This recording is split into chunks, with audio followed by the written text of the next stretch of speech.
جب میں جنت میں جاؤں گا تو سیدہ آسیہ کے حضور عرض کروں گا، اے عزم کی پیکر، جب فرعون نے آپ کے سینے پر گرا قدر پتھر رکھا تھا تو اس وقت آپ کی نظروں کے سامنے جنت کا وہ کون سا منظر تھا جس نے اس بوجھ کو پھول بنا دیا تھا؟ میں سیدنا نوح کی بارگاہ میں حاضر ہو کر پوچھوں گا، اے صبر کے کوہ گرا، صدیوں تک مذاق اڑانے والی قوم کے سامنے آپ کی جبین پر شکن کیوں نہ آئی؟ اور جب طوفان کی موجیں پہاڑوں سے ٹکرا رہی تھی اس وقت آپ کا دل کس قدر مضبوط تھا؟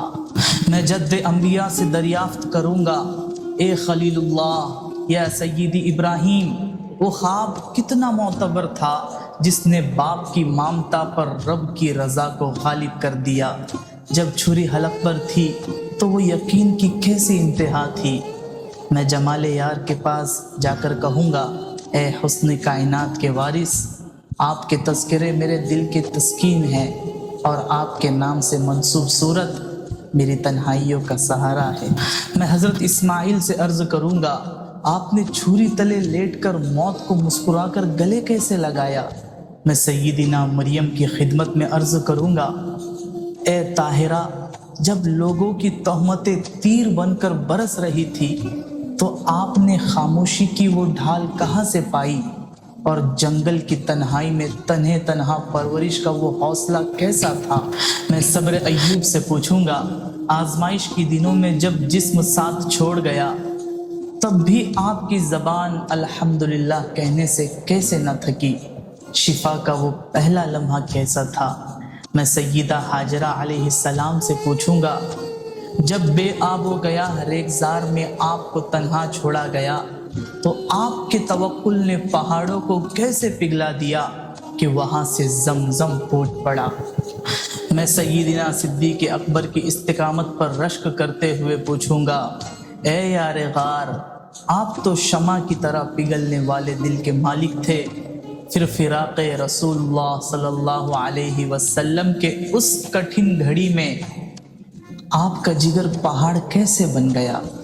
میں سیدنا فاروق اعظم سے عرض کروں گا، آپ نے حق اور باطل کے درمیان وہ کیسی لکیر کھینچی کہ آج بھی عدل آپ کے نام سے پہچانا جاتا ہے؟ میں سیدنا عثمان غنی رضی اللہ عنہ سے عرض کروں گا، اے ذو النورین، وہ تلاوت کی کیسی حلاوت تھی کہ ایک ہی رکعت میں پورا کلام الہی آپ کے سینے سے جاری ہو جاتا تھا۔ میں علی المرتضیٰ سے دریافت کروں گا، اے اسد اللہ، جب موت کے سائے بستر رسول پر منڈلا رہے تھے تو آپ کو اتنی میٹھی نیند کیسے آئی؟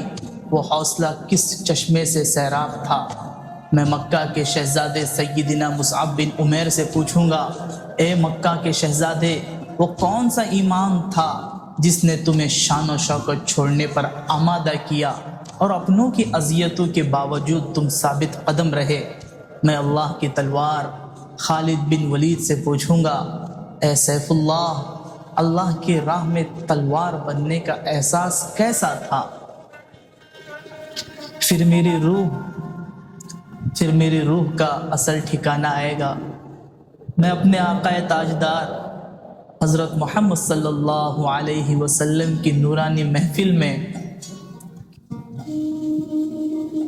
جب میں آپ صلی اللہ علیہ وسلم کی نورانی محفل میں جاؤں گا اور آپ صلی اللہ علیہ وسلم کے قدموں میں بیٹھ جاؤں گا اور میں عرض کروں گا، یا رسول اللہ، آپ کو دیکھے بنا آپ پر جینے اور مرنے کا وہ تڑپتا ہوا شوق آج منزل پا رہا ہے۔